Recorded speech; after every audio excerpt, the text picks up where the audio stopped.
Hey, besties, apologize for the vacation appearance, but I just wanted to tell you a little story about my family. It's a little personal. So this is my daughter, Alice. She was born 17 years ago, and along with her brother, Jack, she is the apple of our eyes. We love her so much. This is what she looks like today. That's with Bear and Moose. But in November 2021, she got really sick, and it was terrifying. We took her to the hospital. She was in intense pain. Her stomach was hurting. The doctor said it was just a viral infection, no big deal. Everything was going to be okay. But that wasn't true. The doctors were wrong. It was a misdiagnosis, and we were terrified. She actually had a perforated appendix that was seeping toxic fluid into her body. She literally almost died. She got sepsis, and her body started shutting down. Now, Alice doesn't want any other kid to go through this, so she has written a children's book called Use Your Voice about the importance of kids advocating for themselves, especially when adults in the hospital aren't listening. Earlier this week, I took her into CNN so she could talk about her book.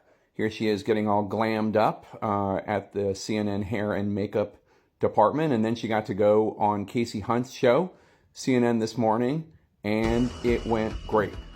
All right, welcome back to CNN This Morning. Use Your Voice. That is the title of a new children's book written by best-selling author Alice Paul Tapper. She also happened to be the daughter of CNN's very own Jake Tapper. The book was inspired by a near-fatal health emergency that Alice endured in 2021. She was 14. She was suffering from stomach pains and chills. She was misdiagnosed. They thought she had a viral infection, but it turned out she had a perforated appendix that was leaking poisonous bacteria.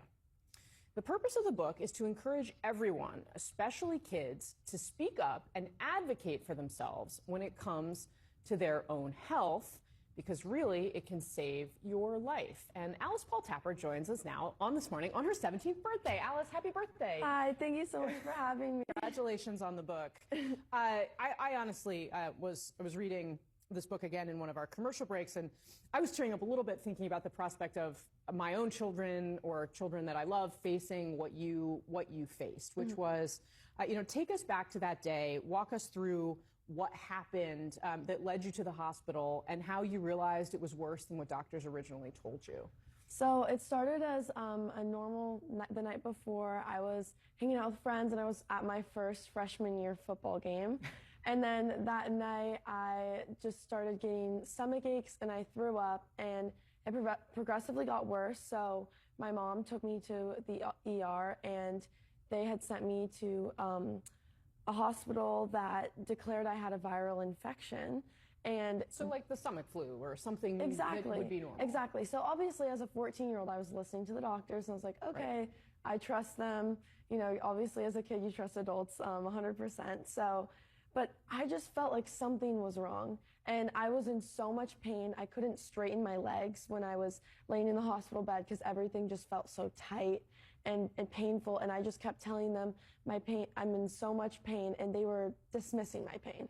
Right, so you knew it wasn't normal, but they were telling you that it was. So eventually your dad helped step in, and also you communicated to them what was going on with you. Explain what your dad did and what happened next.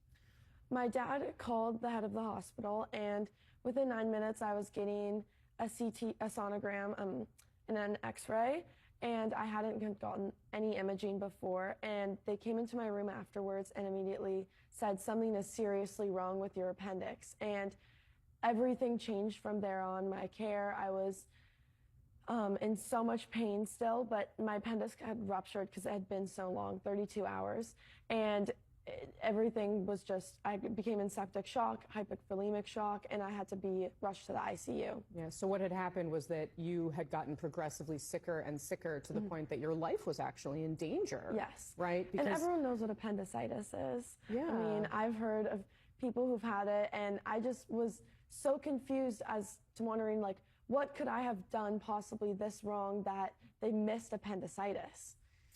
So you use in the book a pain scale, and you've worked with a really brilliant illustrator who's drawn the little faces of all of these different little animals. You can see them there from 0, from no pain with a happy face, all the way up to 10. And for you, number 9 becomes the character in the book. And this is so important because this is often how doctors will talk to kids about, or people, about how their pain is. And you talk about how you have to say how much it really hurts. What did you learn in that experience? And why do you use these little guys to help explain to kids how they can help themselves?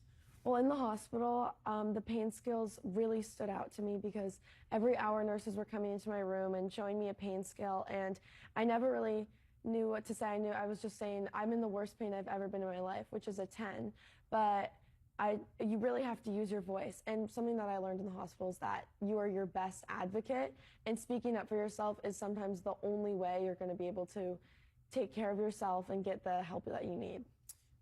So what would you say to kids who are,